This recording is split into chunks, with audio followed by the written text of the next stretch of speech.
Durante más de 100 días, casi todos hemos observado la misma evidencia desde el mismo ángulo: el porche, la puerta principal, y la sangre, el camino de entrada.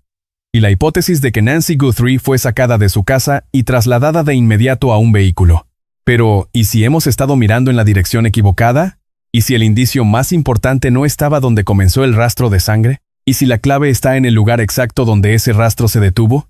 ¿Y si la evidencia forense sugiere que Nancy Guthrie nunca fue conducida hacia el camino de entrada?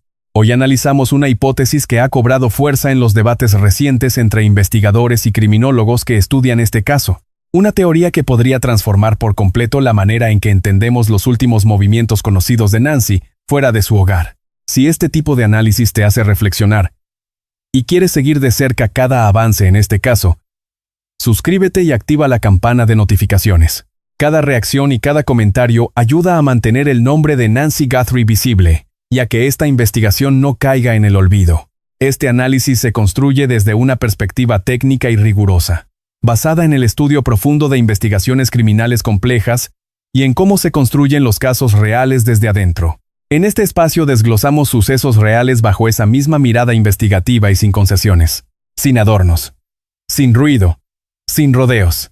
Solo un análisis frío y metódico para comprender lo que realmente ocurre dentro de estas investigaciones y del proceso judicial, para quienes quieren mantener el foco en el caso de Nancy Guthrie y evitar que su nombre quede en el olvido. Los invitamos a suscribirse, a reaccionar al video y a compartirlo con quienes siguen de cerca esta investigación.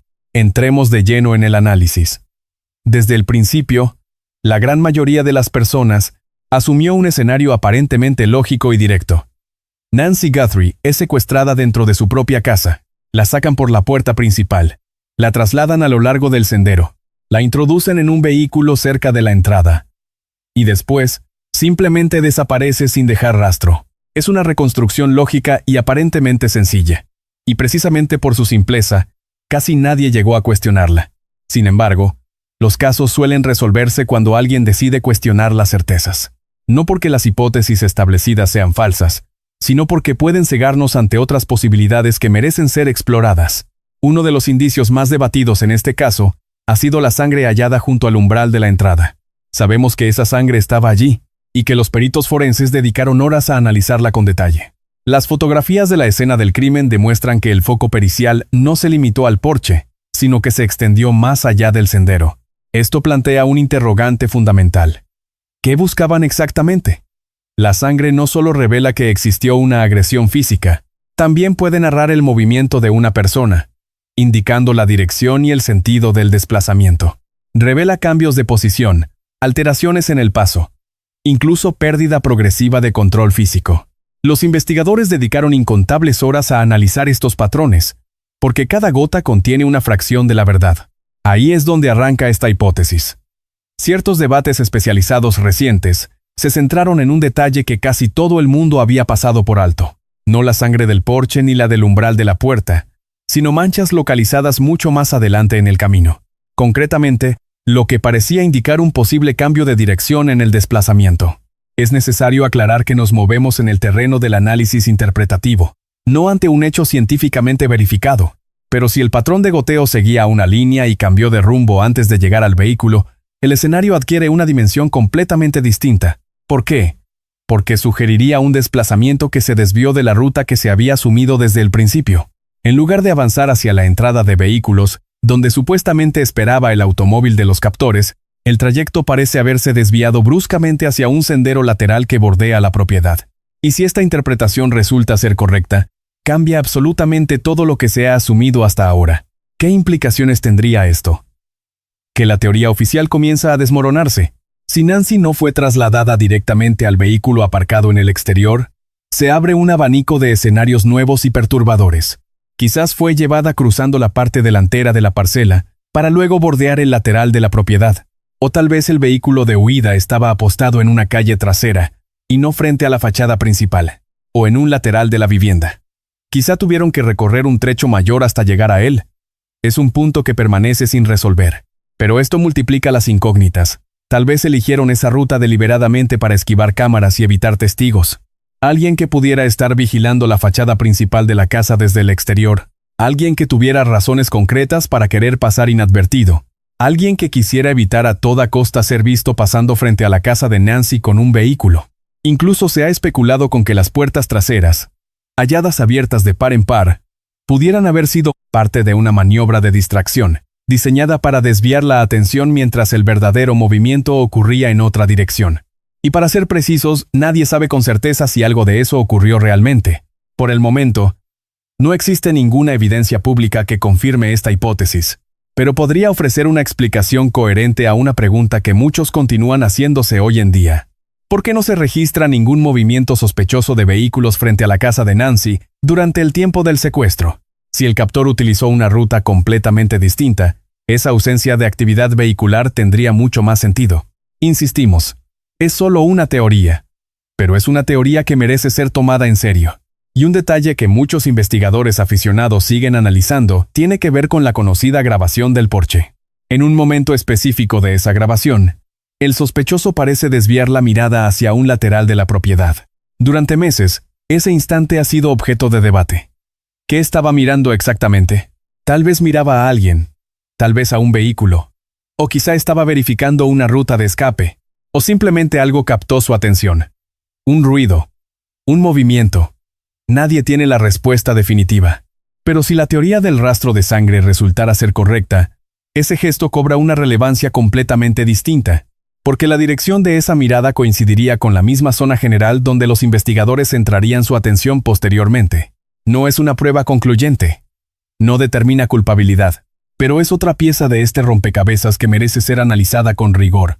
Una de las preguntas centrales que plantea esta teoría es tan simple como perturbadora. ¿Y si nunca hubo un vehículo aparcado donde todos creían?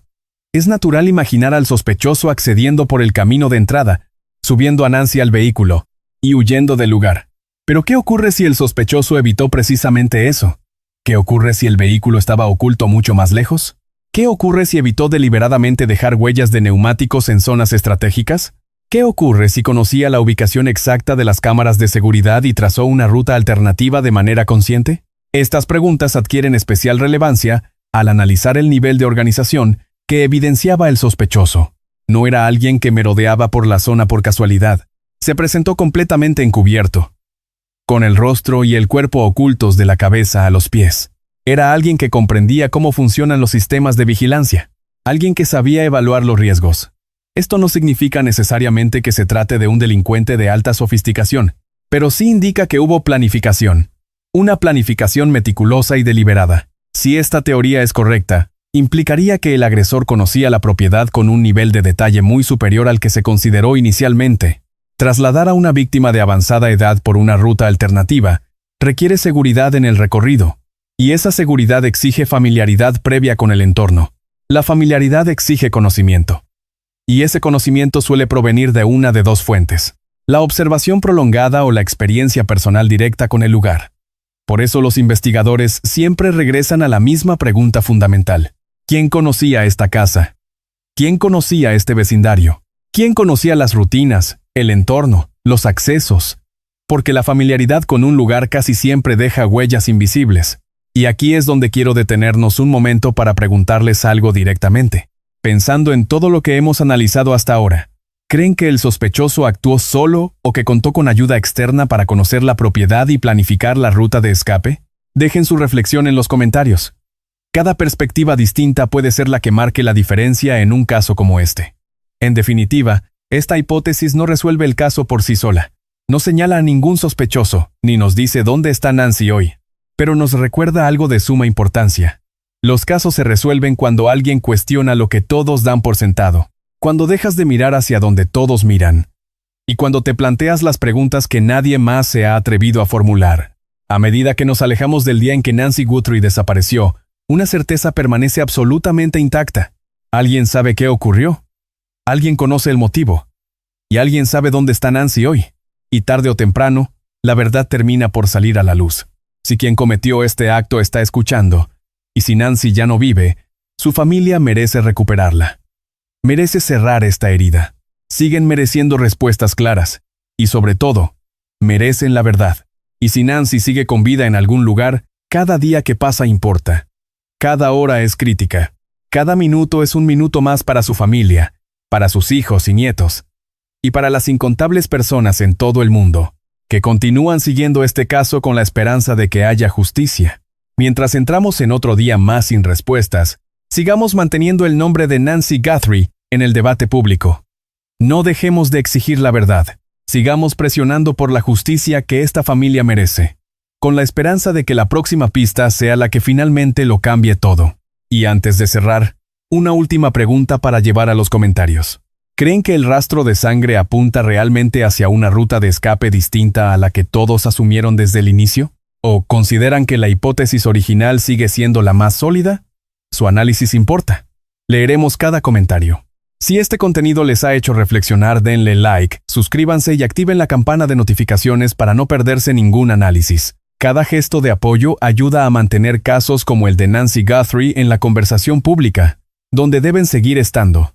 Y hasta que Nancy Guthrie sea encontrada y todos los interrogantes reciban respuesta, nos encontraremos nuevamente en el próximo análisis.